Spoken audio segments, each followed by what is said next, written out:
ചേട്ടാ ചേട്ടന്റെ പേരെങ്ങനെ ഇന്ദ്രൻസ് ആയി? തയ്യക്കടയ്ക്ക് രണ്ട് മൂന്ന് തയ്യക്കട നടത്തിയിട്ടുണ്ടേ. അപ്പോൾ ആദ്യത്തെ ഒന്ന് രണ്ടെണ്ണമൊക്കെ പൊളിഞ്ഞു പോയി.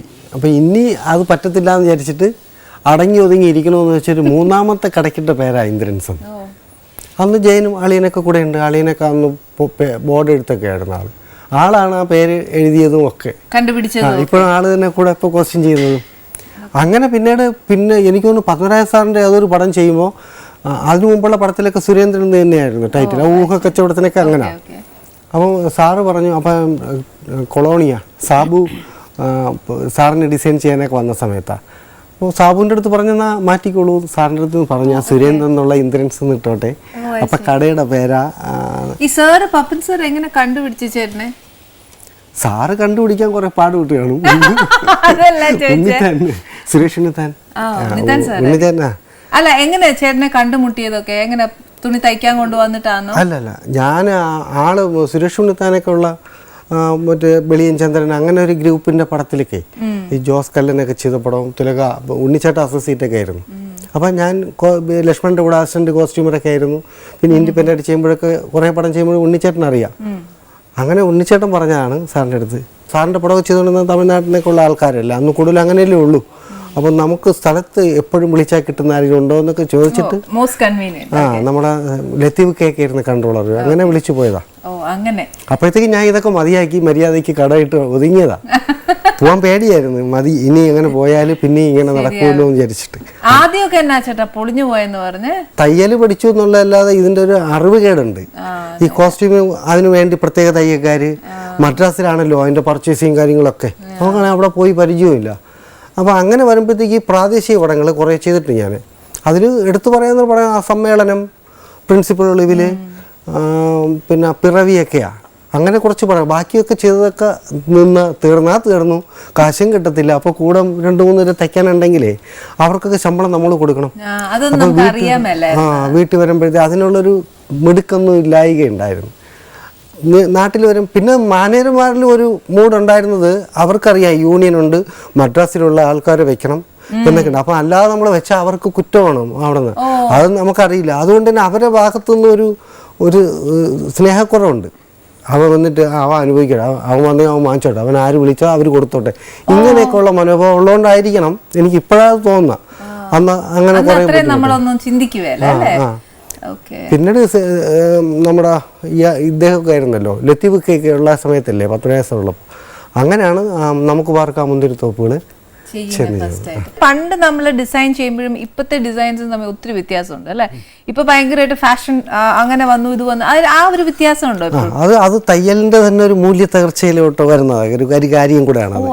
അന്ന് ശരിക്കും ഒരു ടൈലർ ആയിരുന്നു മിക്കവാറും കോസ്റ്റ്യൂം ഡിസൈൻ നടരാജനൊക്കെ പോലെ നല്ല തയ്യക്കാരനെ കൊണ്ടായിരുന്നു ചെയ്തുകൊണ്ടിരുന്നത്. ഇപ്പം അതൊക്കെ മാറി ഫാഷൻ ഡിസൈനിങ് ഒക്കെ പഠിച്ചവർ വന്നാൽ, കാരണം ഇപ്പോഴുള്ള എല്ലാവരും ചെയ്യുന്നത് ഇഷ്ടംപോലെ നമ്മൾ തുണി എടുക്കുന്നതിനേക്കാളും റെഡിമെയ്ഡ് നമ്മൾ കാണാത്ത ഡിസൈനിലേക്ക് കിട്ടും. അത് വാങ്ങിച്ചോണ്ടെന്നാൽ അതിലൊന്ന് സെലക്ട് ചെയ്യാനേ ഉള്ളൂ.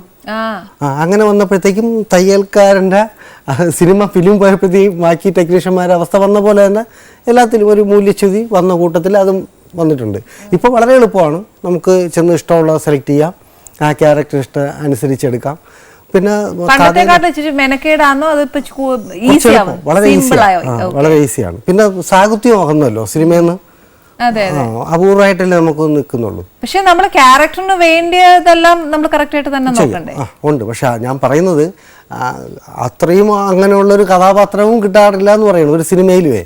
നമ്മൾ അത്രയും സൂക്ഷിച്ച് കൈകാര്യം ചെയ്യേണ്ട കഥാപാത്രങ്ങളും ഉണ്ടാവുന്നില്ല. അങ്ങനെയും കൂടെ ഉണ്ട്. അപ്പം നിറങ്ങളുടെ ഒരു കളിയാണ് മൊത്തം കണ്ണിന് ഒരു രസം. ചേട്ടന് നിറങ്ങളോട് ഭയങ്കര ഇഷ്ടമല്ലേ?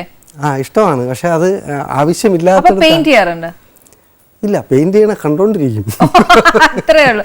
അല്ലാതെ ചേട്ടൻ എന്തൊക്കെ ഹോബിയുള്ളേ? വായിക്കല്, പിന്നെ സമയം ഉണ്ടെങ്കിൽ തയ്ക്കല്, സിനിമ കാണലൊക്കെ തന്നെ. അത് ശരി. വായിക്കുന്ന ചേട്ടൻ വീട്ടിലെ ലൈബ്രറി അങ്ങനെയൊക്കെ ഉണ്ടോ? കുറച്ച് എവിടെ നിന്നൊക്കെ.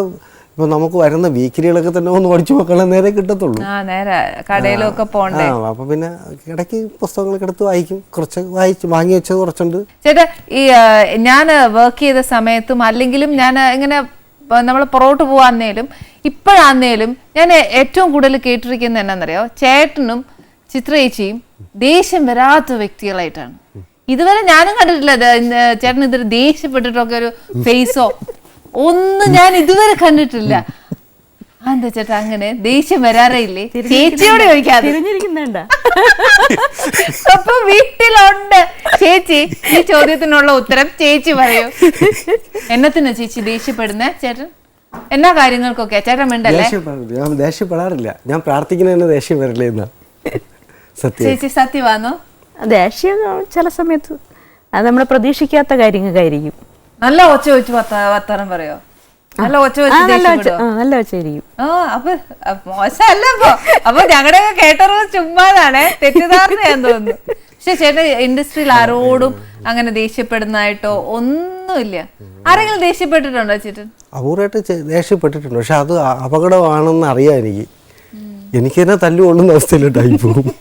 അതുകൊണ്ട് പ്രാർത്ഥിക്കുന്ന അതില്ല, ദേഷ്യം വരാതിരുന്ന അത് ഭയങ്കര കുഴപ്പമാണ്. അതിൻ്റെ ആവശ്യം എന്തോന്ന് പിന്നീട് എനിക്ക് തന്നെ അറിയാം. ദേഷ്യപ്പെടണ്ടായിരുന്നു. അങ്ങനെ എന്നാലും ചില സമയത്ത് അങ്ങനെ വന്നു പോകും. കഴിയുന്നത് ഒരു എന്നാ പറയാ പ്രശ്നം ഉണ്ടാകുന്ന സ്ഥലത്ത് നിന്ന് ഒഴിഞ്ഞു മാറിയേക്കാ പോവില്ലേ? ശരി. അപ്പൊ ഒത്തിരി നമ്മൾ സൂക്ഷിക്കണം. കുറെ കഴിയുമ്പോൾ അവർക്ക് കുഴപ്പമില്ല, നമുക്കാണ് മനപ്രയാസം. ശരിയാ. ചേട്ടന് എന്തൊക്കെയാ ചേച്ചി വീട്ടില് ആഹാരം സ്പെഷ്യൽ ആയിട്ട് ഉണ്ടാക്കുന്നത്? രാവിലെ ആണെങ്കിൽ ഇഡലി സാമ്പാർ. ഈ എന്നാ ഭയങ്കര ഹെൽത്ത് കോൺഷ്യസ് ആണോ ചേട്ടൻ? ഭയങ്കര ആവി പുഴുങ്ങിയതോ അങ്ങനെയൊക്കെയാണോ നോക്കുന്നത്? അങ്ങനെ 3 നേരം ചോറ് കിട്ടിയ വലിയ സന്തോഷം. അല്ല 3 നേരം ചോറ് അല്ല ഞാൻ പറഞ്ഞത്, അങ്ങനെ ഒരുപാട് വിഭവങ്ങളായിട്ടൊന്നും താല്പര്യം അല്ലേ.